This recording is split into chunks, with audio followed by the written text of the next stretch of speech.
Então, hoje, o capítulo Preparação de Experiência, nós vamos dar prosseguimento, né?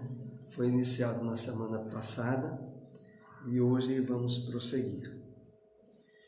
A introdução extraída do Evangelho comentado por Emmanuel, Lucas, capítulo 14, 21.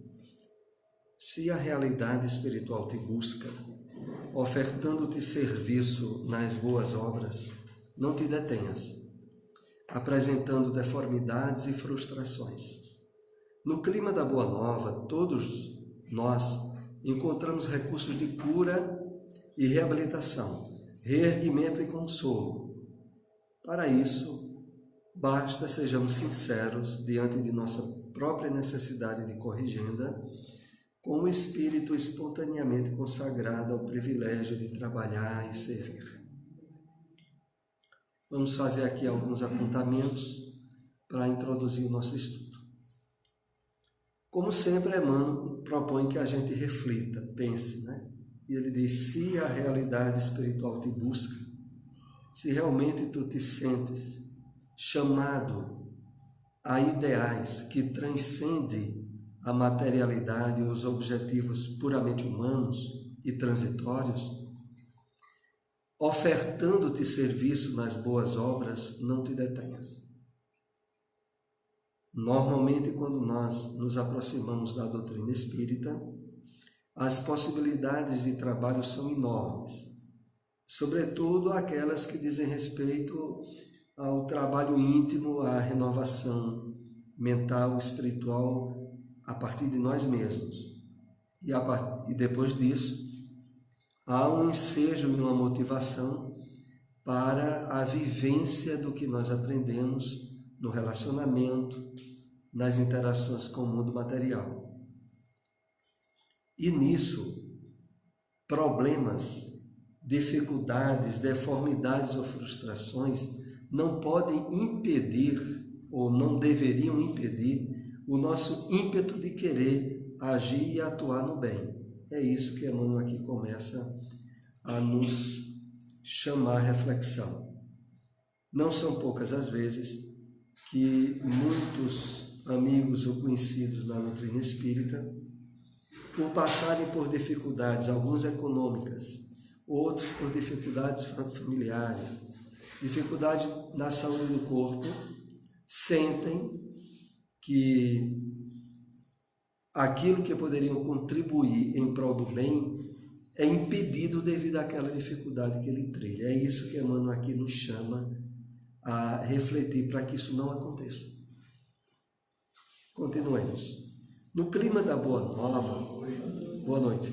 No clima da Boa Nova, todos nós encontramos recursos de cura e reabilitação, reerguimento e consolo, tanto para nós como para os outros, desde que a gente permita. Porque, vejam, quando aqui Emmanuel diz que no clima da Boa Nova, na mensagem do Cristo, iluminada pelo Espiritismo, todos podemos ser ajudados nas áreas em que sentimos-nos necessitados, desde que a gente se abra a essas possibilidades. E aí ele fala, nós encontramos recursos de cura, reabilitação, reerguimento e consolo. Para isso, basta sejamos sinceros. Quando ele diz que para isso basta sejamos sinceros, é porque ainda jaz dentro da maioria de nós todo um campo de justificativas mentirosas, de desculpismos, de encontrarmos em termos de supostos motivos para não fazermos o bem que poderíamos fazer. E é por isso que ele fala sobre desde que sejamos sinceros, que sejamos verdadeiros conosco mesmo, que não permitamos que inferioridades e imperfeições que trazemos do passado dificultem agora a nossa caminhada pelos caminhos do bem. Diante de nossa própria necessidade de corrigenda, com o espírito espontaneamente consagrado ao privilégio de trabalhar e servir. Essas duas linhas finais é que realmente exigem de nós uma reflexão mais cuidadosa, porque quando Emmanuel diz aqui, com o espírito espontaneamente consagrado ao privilégio de trabalhar e servir, ele está falando de algo que normalmente é contra a nossa natureza. A nossa natureza em termos de humanidade imperfeita. Ver trabalho e serviço como privilégio, a gente pode escutar e entender. Mas assimilar e defender e querer praticar, é preciso que a gente... Boa noite. É preciso que a gente comece a nutrir uma mudança profunda na nossa maneira de ver o mundo e de interagir. Porque ao longo das inúmeras encarnações que tivemos e da experiência encarnatória atual, mesmo dessa, nós recebemos da sociedade materialista e dos relacionamentos até o ponto em que nos encontramos, motivações e ensejos ao prazer de ser servido, a beleza e o privilégio de trabalhar pouco, ou se possível não trabalhar nada, como se isso fosse algo bom, porque isso é da pregação do mundo materialista. Mas aquela que o Espiritismo traz é bem diferente. Quando Emmanuel aqui diz de a gente se sentir, veja só, com o espírito espontaneamente consagrado ao privilégio de trabalhar e servir. Então, reflitamos cuidadosamente nisso, porque na proposta de libertação trazida pelo Espiritismo, que é a mesma ensejada pelo Cristo, é que servir, ajudar e trabalhar em prol dos outros é liberdade, dignidade e vivência dos ideais espirituais superiores, que são aqueles que a gente tem estudado nessas obras de André Luiz, como essa que nós vamos iniciar agora, o estudo do capítulo 11, aliás, a sequência, já que nós estudamos uma parte na semana anterior, e que mostra o quê? Mostra os trabalhadores e benfeitores espirituais gastando horas, tempo, interesse em ajudar e servir aos outros. É isso que a gente aprende de uma forma reiterada na revelação espírita. Mas eu volto a compartilhar com vocês. É preciso refletir, meditar, para abrirmos-nos a uma mudança profunda dos valores da vida que hoje o Espiritismo nos traz. Porque aqueles com os quais nós nos alimentamos durante muito tempo são contrários a esses ideais. Vamos então prosseguir com o capítulo Preparação de Experiências. Fazendo uma rápida síntese do que nós vimos na semana anterior, é a questão das dificuldades da reencarnação de Segismundo. De tal maneira que os seus futuros pais, Adelino e Raquel, sobretudo da parte de Adelino, estava havendo uma dificuldade grande para que fosse concluído o início do trabalho reencarnatório, que se daria, claro, com a gravidez de Raquel, que irá ser a sua futura mãe. E aí nós tivemos o ensejo de comentar a intercessão de amigos espirituais de Sigismundo para que Alexandre e outros espíritos intervissem e ajudassem no processo de reencarnação dele. E agora, hoje, nós iremos continuar a entender as questões ligadas à reencarnação, à luz da doutrina espírita, e todo o quadro que envolve essa história e que nos provoca muita reflexão, trazendo a história para o que a gente vive nos dias atuais. Eu me lembro que a gente fez até algumas observações sobre a vantagem de ter amigos, né, que intercedem por nós, independente de nossas imperfeições. Porque a gente viu que na encarnação anterior o Sigismundo houvera sido o assassino do seu futuro pai, nessa vida atual, do Adelino. E que isso facultava com que a aproximação espiritual de Sigismundo do futuro pai causasse repulsa, medo, repugnância, mesmo tendo havido um contrato espiritual antes da encarnação por Adelino e Raquel para receber Sigismundo como filho. Comentamos os problemas dos conflitos dos laços consanguíneos, quando muitas vezes na constituição das famílias na Terra há encontro de espíritos amigos e inimigos do passado e que reencontram-se nos laços consanguíneos para de uma vez por todas resolver esses problemas. Só que o esquecimento do passado é, em termos de explicação, uma das causas da dificuldade desse trabalho de recuperação do passado, de resolver as questões do passado, como é a história do Sigismundo e como pode ser também a parte da história de cada um de nós aqui. Possivelmente, mais de um de nós que aqui estamos, podemos ter um familiar de difícil trato. Às vezes são os laços de irmãos, às vezes é de marido e mulher, às vezes é de pais e filhos, e que não se encontram a causa nessa vida. E que a doutrina espírita nos leva logo a analisar o quê? Causas anteriores às aflições, que são aquelas originadas nas anteriores experiências reencarnatórias que tivemos. Então vamos prosseguir com a história de Sigismundo, Adelino, Raquel, Alexandre e André Luiz, que traz o conteúdo do que houve lá para todos nós. Então, as entidades sob nossos olhos são trabalhadores de nossa esfera, interessados em reencarnações próximas. Nem todos estão diretamente ligados a semelhante propósito, porque grande parte está em trabalho de intercessão, obtendo favores dessa natureza para amigos íntimos.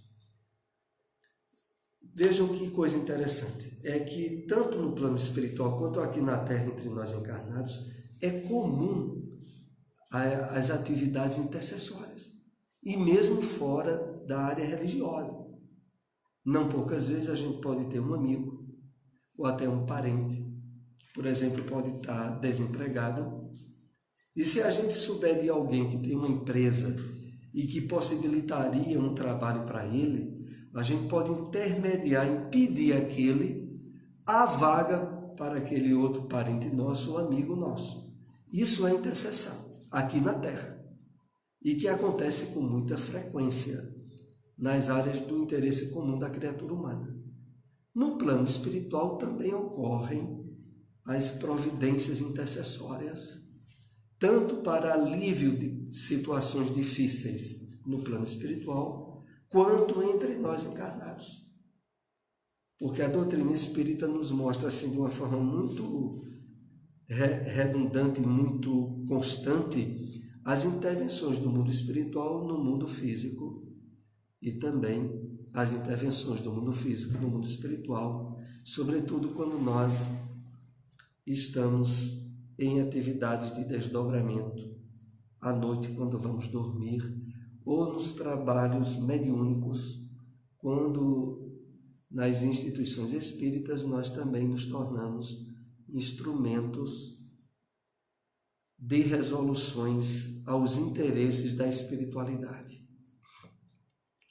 Então, André percebe no chamado Instituto da Reencarnação que ele vai visitar a presença de espíritos diversos que estavam ali passando por ele em destino a interesses que ligavam às tarefas reencarnatórias.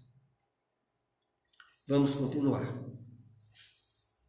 E a lei de hereditariedade fisiológica funciona com inalienável domínio sobre todos os seres em evolução. mas sofre, naturalmente, a influência de todos aqueles que alcançam qualidades superiores ao ambiente geral. Esse capítulo do livro Missionários da Luz é um capítulo bem vasto. Deve ter, acho que, umas 30 páginas. E eu tentei separar alguns tópicos para fazer comentários que tivessem uma sequência sem repetir comentários.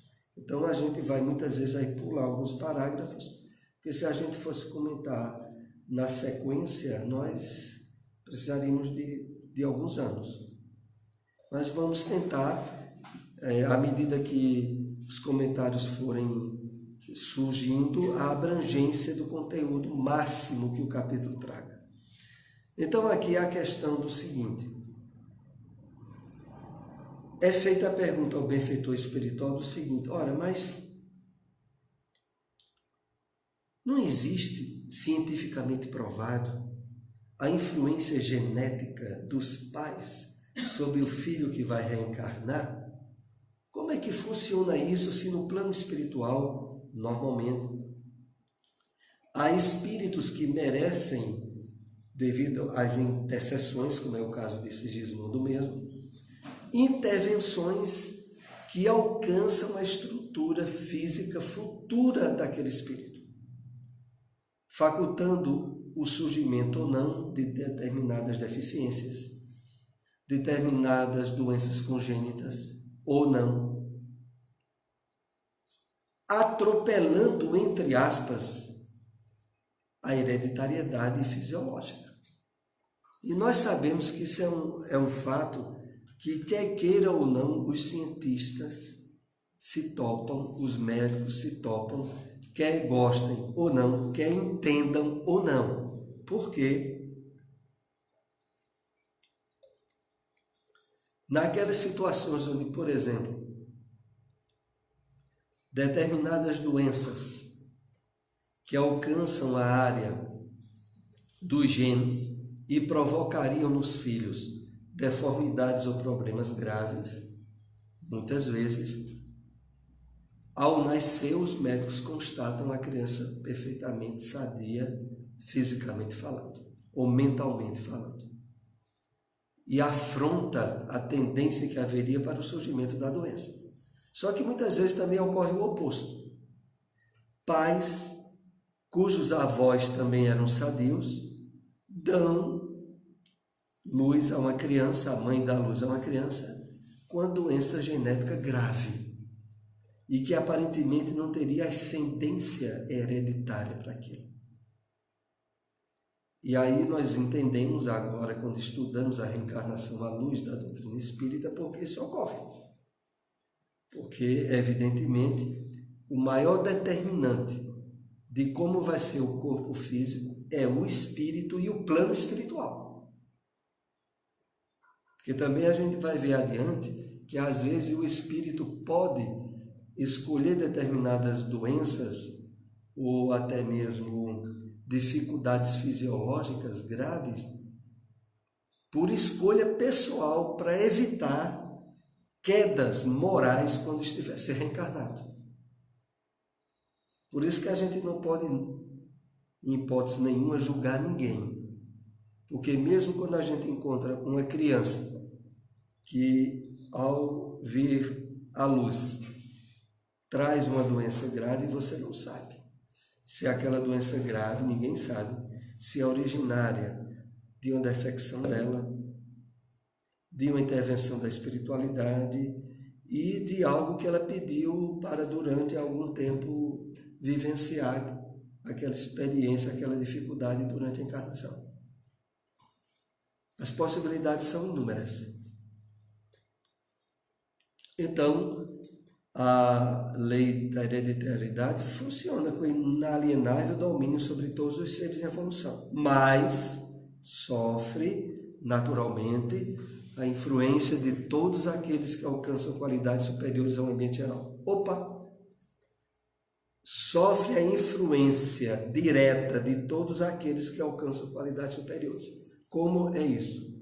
É porque quando um espírito portador de valores morais, elevados vêm reencarnar, mesmo que a reencarnação se dê através de pais que têm uma problemática genética grave, o psiquismo desse espírito se impõe, desde que ele o queira, e a reencarnação dele vai ser num corpo sadio.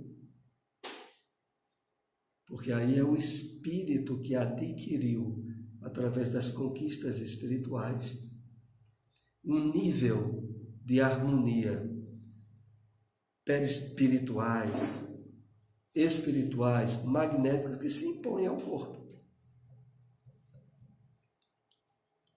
Continuemos. Na crosta, em sentido geral, ainda existe muita ignorância acerca da divina missão do sexo.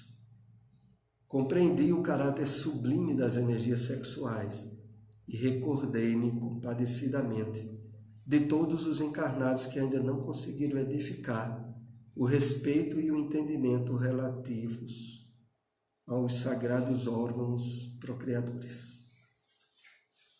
Eu separei essa parte que tem essa lição de conteúdo moral, porque cá entre nós ainda existe, na área religiosa, mesmo na própria doutrina espírita, pessoas que acham que o comportamento moral que elas têm na área da vivência sexual não tem a ver com o conteúdo doutrinário espírita. Mas a gente sabe que tem tudo a ver. Sobretudo, como aqui é salientado por Alexandre, e André em seguida diz que, porque essa observação de compreender o caráter sublime das energias sexuais, que André Luiz faz, e recordei-me compadecidamente de todos os encarnados que ainda não conseguiram edificar o respeito, traduz uma lição grande para nós.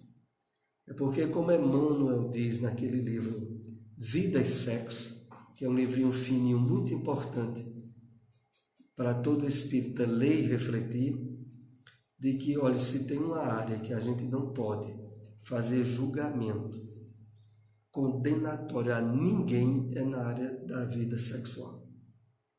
Porque é uma área onde a grande maioria da humanidade tem um passado doloroso, desequilibrado.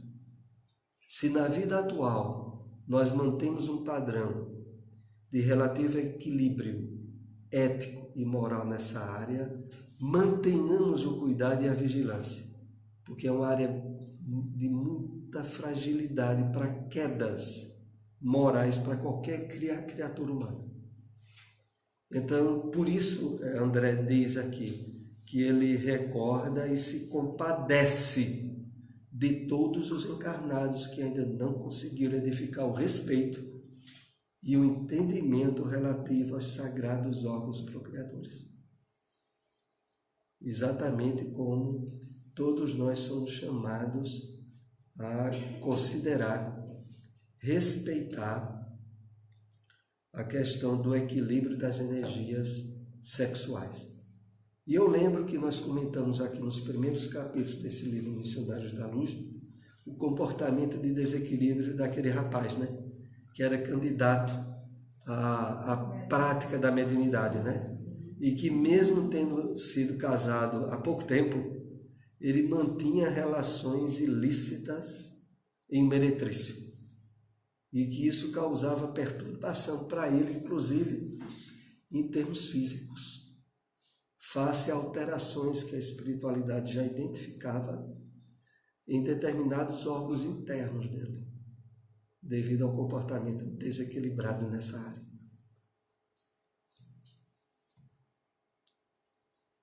Entretanto, temo, e aí vem aquela questão do candidato à reencarnação que se aproxima para estabelecer com Manassés alguns esclarecimentos sobre as dificuldades, o medo que ele está para sentir sobre a reencarnação dele.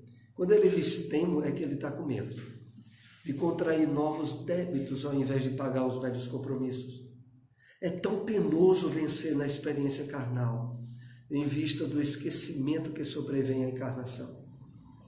Mas seria muito mais difícil triunfar, guardando a lembrança, redarguiu Manassés. Vamos comentar isso, porque isso aqui tem muito a ver com a experiência pessoal que qualquer um de nós está passando agora durante a encarnação. Porque é o seguinte, para as pessoas que ainda não estudaram suficientemente a reencarnação à luz do Espiritismo, a maior dúvida e o maior questionamento que elas têm relativo à reencarnação é bem simplório, que ela diz, como é que eu posso estar reencarnado se eu não me lembro do que eu fiz no passado? E a pessoa vai explicar porque não se lembra. E aí ela vai dizer, se eu não me lembro, eu não sou responsável por nada do que aconteceu no passado. Eu não me lembro. Então veja, eu não me lembro, fico em dúvida se estou reencarnado.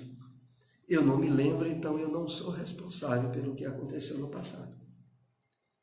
É claro que quando nós vamos estudar o Espiritismo, e para isso bastaria, em relação a isso, a leitura do Evangelho segundo o Espiritismo, no capítulo 5, Bem-aventurados os aflitos, quando vai falar sobre esquecimento do passado, as razões pelas quais a gente esqueceu a reencarnação passada. E a razão é bem pedagógica. É porque no nível de atraso em que nós ainda nos encontramos, essa recordação só criaria problemas de tal monta que impediria o aproveitamento da encarnação atual.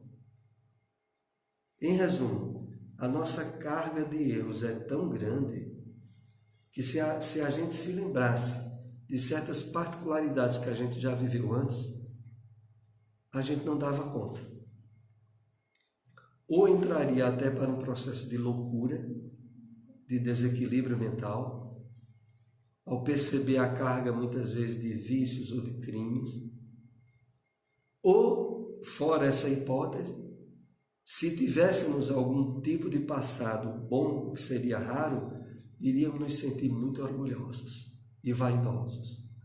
Em verdade, a pedagogia do esquecimento, ela tem um ponto assim indispensável.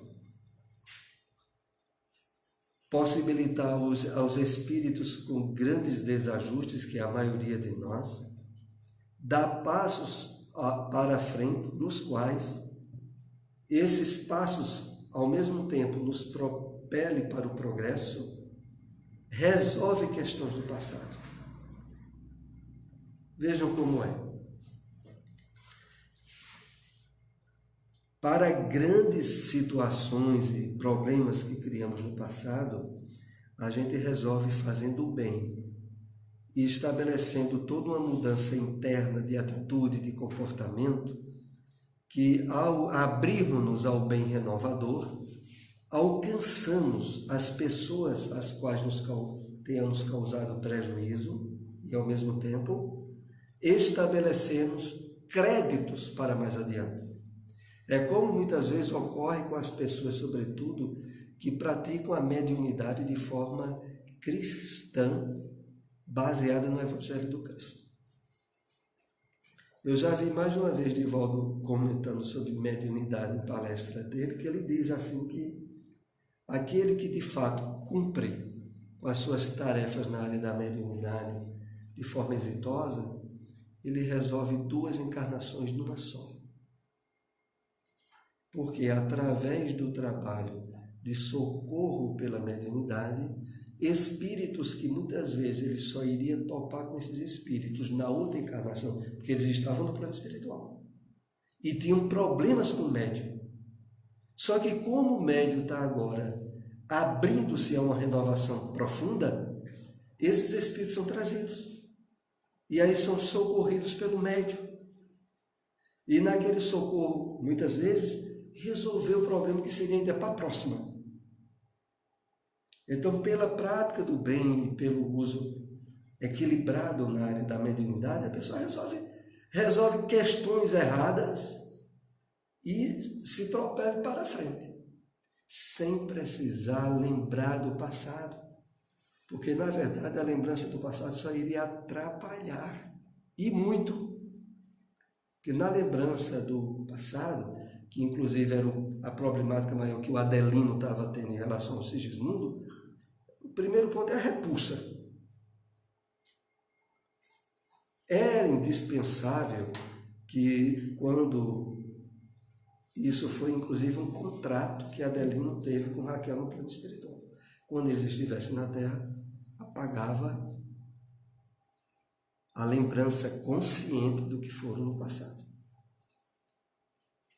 E eles, como estavam convictos de ajudar ao Sigismundo, iriam receber ele como filho.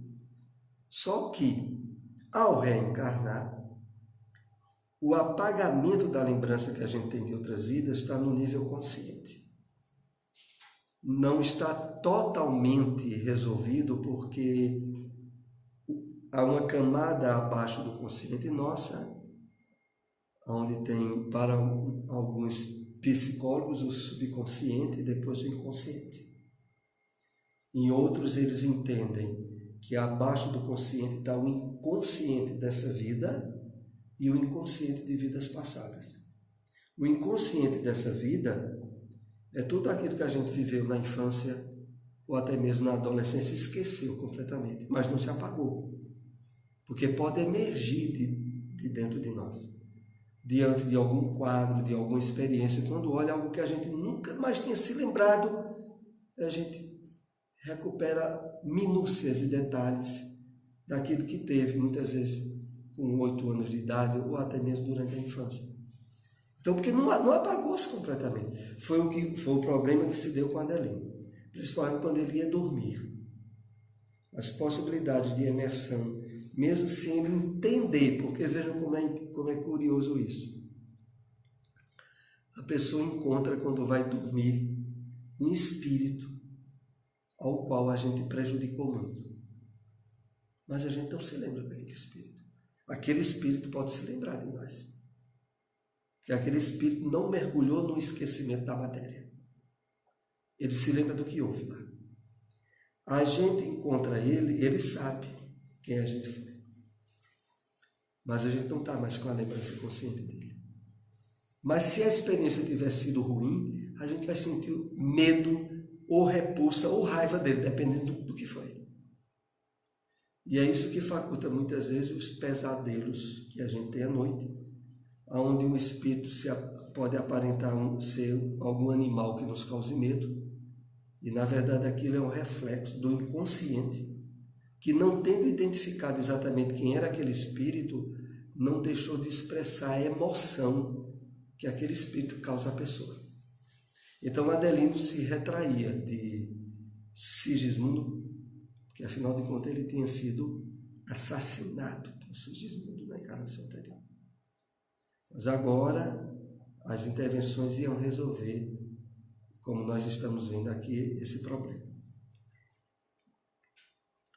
No caso aqui, é outro espírito que chega para o Manassés e diz, olha, eu estou com muito medo de não pagar os velhos compromissos devido ao esquecimento. Ele sabia que quando tivesse reencarnado ia esquecer. E por isso ele temia. Vamos ver as considerações que vêm adiante.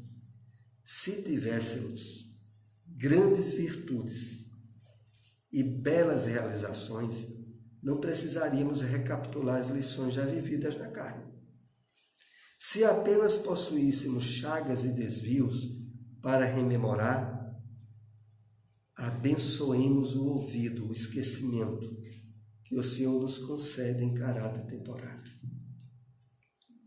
Então, na verdade, nós devemos ser agradecidos a Deus por não nos lembrarmos do nosso passado. Porque se tivéssemos essa lembrança, normalmente as relações humanas seriam quase impossíveis. Na família mesmo, no caso mesmo de Adelino, ele olharia para o filho e diria, mas menino, pedinha boa tu fosse comigo no passado. Como é que ficaria a relação de pai e filho nisso? Impossível, né? Impossível.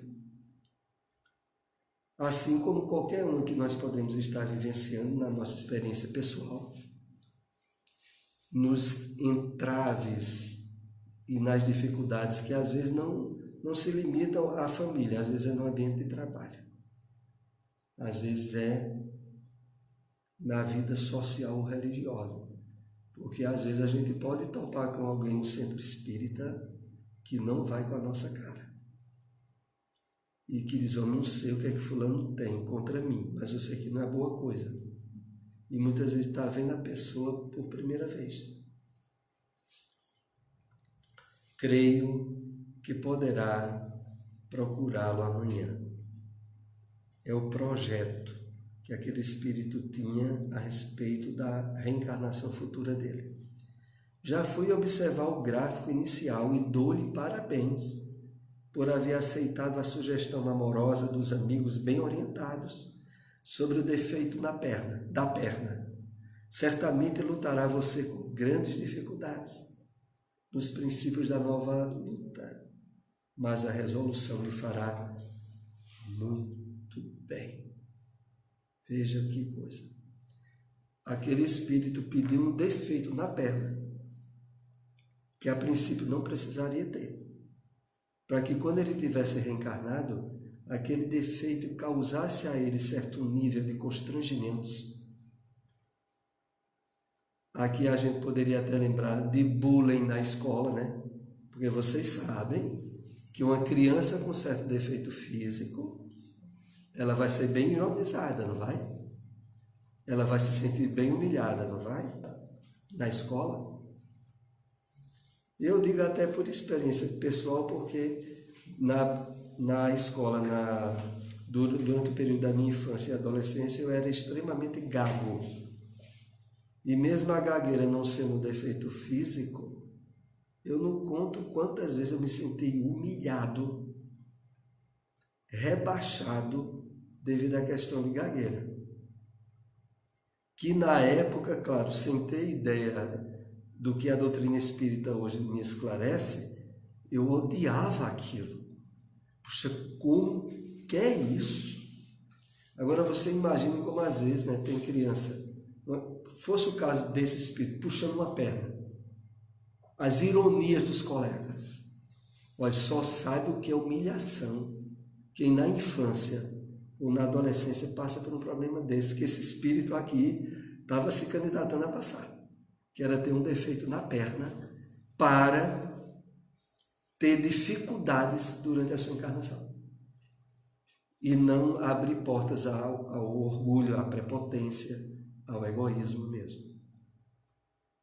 Depois que a gente conhece as razões espirituais disso, a gente entende o ponto positivo, mas só depois, né? Porque, por exemplo, eu mesmo hoje em dia, eu posso dizer que eu sou agradecido por ter sido gago. Eu comecei a deixar de ser gago quando eu comecei a conhecer o Espiritismo, que foi começando a haver quase que empurrões para eu falar em público. Mas até antes era problema. E na sala de aula, eu vou contar aqui rapidamente, eu tive um episódio quando estava na 4ª série, inesquecível. Porque numa prova de português, na época eu gaguejava muito, né? Da 4ª série eu estaria aí com 10 anos de idade por aí. E não sei por que problema lá, a professora de português disse assim: amanhã a prova vai ser oral. Pronto. Nunca tinha havido prova oral. Eu não vou poder vir para essa prova. Porque quando a professora me perguntasse uma coisa, eu não ia conseguir dizer palavra por palavra. Eu disse: meu Deus, o que é que eu vou ter que gasear a aula. Eu não vou vir para essa aula. E aí no dia da aula, eu desviei do caminho de ir para a escola e fui para outro caminho. E aí, com a expectativa de, no outro dia, voltar a dizer que eu tinha ficado doente e talvez, quem sabe, ter uma prova escrita, né, de exceção. Mas aí a professora avisou na minha casa, no mesmo dia que eu faltei. Passou lá por casa e procurou saber porque eu não tinha ido para a escola. Bom, aí isso significaria que eu levaria uma pisa, não tinha para onde correr. E foi o que de fato aconteceu. Agora imagine a pessoa passar por esses constrangimentos, porque se fosse falar, eu não conseguiria responder. Então o Espírito aqui ele pede. E como foi que você fez a prova? Agora eu fiquei... Olha, depois de levar a surra que eu levei, eu não sei nem de que jeito essa prova saiu, porque o pior e o mais difícil foi a surra certa, pela ausência de não ter ido à aula. Bom, continuemos aqui, né? Sim, o Espírito diz, preciso defender-me contra certas tentações de minha natureza inferior. E a perna doente me auxiliará, coitado, hein? Porque quando tiver reencarnado, que ele esquecer que teve esse compromisso, ele vai desejar muito ter uma perninha certa, não é? Mas depois, né, com a maturidade, ele vai pensar de outro modo. E a perna doente me auxiliará, ministrando-me boas preocupações. Ser-me-á um antídoto à vaidade, uma sentinela contra a devastação do amor próprio excessivo. Então veja, no plano espiritual a gente acerta essas coisas e está ótimo. A gente diz, eu quero ter problema, eu não quero ter facilidade. A questão é quando a gente tem os problemas durante a encarnação, né? Porque aí a gente diz, meu Deus, o que foi que eu fiz no passado? Como é que eu tenho essa dificuldade e não resolvo isso? E aí a questão é que muitas vezes a gente é que pediu. E foi quem definiu ser desse jeito para não errar muito, para acertar mais. E eu me lembro, até acrescentando um pouco aqui o problema que esse irmão ia ter, né, da perna que iria auxiliar ele, dando a ele boas preocupações, para que ele combatesse a vaidade. Fora a questão que eu citei a vocês da gagueira, eu ainda tinha um problema sério. Porque antes de eu encarnar, eu fiz um pacote bem arrumado para que, olha, no mínimo esse pacote para que eu erre menos e me desvie menos dos caminhos, né? Porque eu tinha, depois, acho que com 5, 6 anos de idade, começou a ficar muito fixado em mim um problema de estrabismo, que popularmente se chama ficar zanoio. Vocês não podem e não fazem ideia da ridicularização disso ao longo da infância e adolescência. Porque algumas pessoas chamam de forma até engraçada de ter as antenas trocadas. Não é? A pessoa está olhando para outro e ao mesmo tempo está olhando para outro de lado. E aí quando a pessoa vai conversar com alguém, a pessoa diz, tu está olhando para que lado? Você, olha, isso, para quem tem um problema, se tivesse um buraco, a pessoa se metia dentro e se escondia, para não querer dar esse tipo de resposta. Então, eu tive esses acréscimozinhos para, inclusive, dificultar muito a questão que é muito comum na adolescência, de se estabelecer, desde a época em que eu vivi, os relacionamentos afetivos, os namoros. Mas eu não me sentia habilitado a querer namorar ninguém, por causa das antenas trocadas. Isso era um problema muito sério. Mas deixemos essas coisas lá para trás, e depois, quando chegou o tempo certo, eu fui operado da vista, tive que ser operado do estrabismo, 1 vez, 2 vezes. Então, Manassés continua dizendo o seguinte: pondere a graça recebida, Silvério, e depois de tomar-lhe a posse no plano físico, não volte aqui antes dos 70, porque havia uma programação para esse espírito de a encarnação dele durar pelo menos 70 anos. Trate de aproveitar a oportunidade. Todos os seus amigos esperam que você volte mais tarde à nossa colônia, na gloriosa condição de um completista. Então, para diminuir os medos e os receios do Silvério, Manassés diz a ele: pondere os benefícios. Você vai estar com um corpo que vai durar uns 70 anos, pelo menos. E a gente espera que você volte na época certa, depois de completar aquele tempo delineado para a existência física. E depois a gente vai entender que é muito difícil ter espíritos completistas. Por quê? Devido aos desvios de conduta e de comportamento que a gente tem durante a encarnação, prejudicando a saúde com vícios, com atitudes ou temperamentos que acabam minando a saúde que nós teríamos para uma vida mais elastecida. O completista é o título que designa os raros irmãos que aproveitaram todas as possibilidades construtivas que o corpo terrestre lhes oferecia. Em geral, quase todos nós, em regressando à esfera carnal, perdemos oportunidades muito importantes no desperdício das forças fisiológicas. Então, a questão toda, e principalmente para nós espíritas, onde tomamos conhecimento dessas advertências, essas advertências ter servido de algo. Porque eu acho curioso quando a gente lê esses textos nos livros de André Luiz, uma coisa que, se a gente não tiver cuidado, a gente perde o aproveitamento. Porque, veja, isso que está sendo dito lá no texto é para possibilitar quem leia, principalmente os espíritas, a ter mais cuidado na sua encarnação.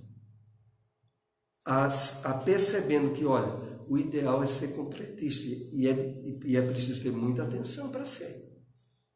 É preciso não estar se desviando em condutas que ponham em risco a nossa saúde física. É preciso, pelo contrário, estabelecer atitudes e comportamentos que fortaleçam o corpo físico. Fortaleçam como? As emoções sadias e elevadas fortalecem o corpo físico. Hoje a gente sabe que o sentimento de gratidão, de otimismo, de mesmo tendo muitos problemas e dificuldades, encarar de forma positiva, se traduz em benefício para o sistema imunológico. Nós ficamos fisicamente mais fortes, se as nossas emoções forem equilibradas e sadias. Isso cientificamente é provado. Continuemos. O completista, na qualidade de trabalhador leal e produtivo, pode escolher à vontade o corpo futuro, quando lhe apraz o regresso à crosta em missões de amor e iluminação. O recebe veículo enobrecido para o prosseguimento de suas tarefas a caminho de ciclos mais elevados de trabalho. Não há dúvida nenhuma que, para a grande maioria de nós não fomos muito completistas. Pode ser que agora, desde que a gente faça um trabalho de uma renovação profunda espiritual na nossa vida, e conhecendo bem o Espiritismo e levando a sério, a gente se candidate, porque é essa expectativa que é projetada pelo conhecimento desse livro. Mas aqui voltemos a analisar mais cuidadosamente, porque, olhem, vejam que situação excepcional, que é dito, e às vezes a gente lê e não percebe a redundância do que foi dito. Vejam só, é dito assim: pode escolher à vontade o corpo futuro quando lhe apraz o regresso à crosta. Então, se ele não quiser reencarnar, ele fica muito tempo no plano espiritual, em trabalhos, em atividades, sem se sentir ansioso por retornar à existência física. Então, quando lhe apraz o regresso à crosta, tem missões de amor e iluminação. Ou recebe veículo enobrecido para o prosseguimento de suas tarefas, a caminho de círculos mais elevados de trabalho. E aqui, lembrando a introdução que a gente fez no estudo de hoje, vejam que frase e que a gente precisa refletir muito. A caminho de círculos mais elevados de trabalho. Não é de ociosidade, nem de regalias atemporais, de trabalho. É muito diferente a perspectiva de paraíso ou de reino dos céus que o Espiritismo apresenta para qualquer um de nós, né? Porque é campo de trabalho, de atividades, de ação e não de inércia. O que nos aguarda se estivermos bem habilitados para ajudar. Se não, pior, estaremos na condição e necessidade de ser ajudados. Lembrei-me dos desregramentos de toda sorte, a que se entregam as criaturas humanas em todos os países, doutrinas e situações, complicando os caminhos evolutivos, criando laços escravizantes, enraizando-se no apego aos quadros transitórios da existência material, alimentando enganos e fantasias, destruindo o corpo e envenenando a alma. Então aqui nós somos levados a essa reflexão que, na verdade, de maneira nenhuma, pode ser atitude nossa, mas atitude de advertência àquilo que, em grande parte, a humanidade voltada ao materialismo faz, que é complicar os caminhos evolutivos, criar laços de escravidão ou de prisão a situações e valores temporários na Terra, vivendo enganos e fantasias, com a consequência pior, que é diminuir o tempo de vida do corpo físico e estabelecer níveis de sofrimento e de desequilíbrio para a alma ao retornar ao plano espiritual. E aí é perguntado ao Manassés: sabe de algum completista que tenha regressado à crosta? E ele diz logo: nenhum dos que tenho visto partir, embora os méritos e que se encontravam revestidos, escolheram formas irrepreensíveis quanto às linhas exteriores.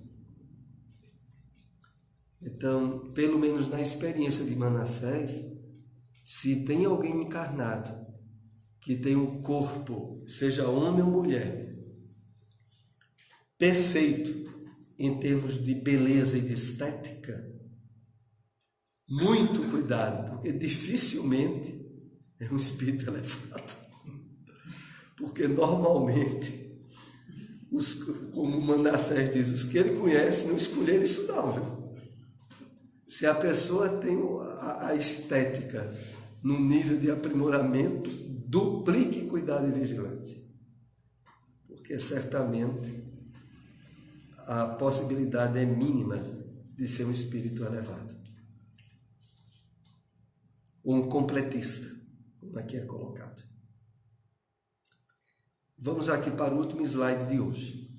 As mentes juvenis, quais crianças no mundo, brincam com o fogo das emoções. Todavia, os espíritos amadurecidos, mormente quando chegam à situação de completistas, abandonam toda experiência que os possa distrair no caminho de realização da vontade divina. Então, na verdade, isso é natural. Os espíritos que atingem um nível de elevação, eles não se prendem mais àquilo que a grande maioria das pessoas no mundo materialista se prende, que é o quê? Uma vida de plena satisfação sensorial, de viver de facilidades, de ter uma vida onde o prazer e as realizações puramente orgânicas foram o alvo maior de sua vida. Isso não interessa ao espírito elevado. Para um espírito elevado, isso seria mera perda de tempo. Quer ter uma vida de perda de tempo? Uma vida na qual o espírito não trabalhou pelo bem do próximo, teve uma vida onde o orgulho e a vaidade dele acompanhou durante toda a encarnação, e aonde as facilidades não deixaram de surgir. Uma vida perdida em termos espirituais. Então, deixa isso para nós bem claro que a experiência reencarnatória é uma experiência educativa, para que o espírito amadureça, não para que se prenda às coisas transitórias do mundo material. Porque tudo que a gente encontra na Terra, desde que a gente esteja equilibrado espiritualmente, é para ser visto como instrumento de trabalho, objetos de uso temporário do espírito, que de maneira nenhuma devem prendê-lo em termos de objetivos e de metas. É assim que a espiritualidade projeta para nós, desde que a gente esteja se abrindo a um amadurecimento espiritual, a acordar e aproveitar ao máximo a nossa atual encarnação. Vamos para a prece de encerramento, né? E lembro a vocês, para o próximo estudo, que a gente deve concluir esse capítulo. Se tivermos algumas dúvidas, alguma coisa que achemos que era mais importante comentar, vocês assinalem, tragam no próximo estudo. Vamos para a prece.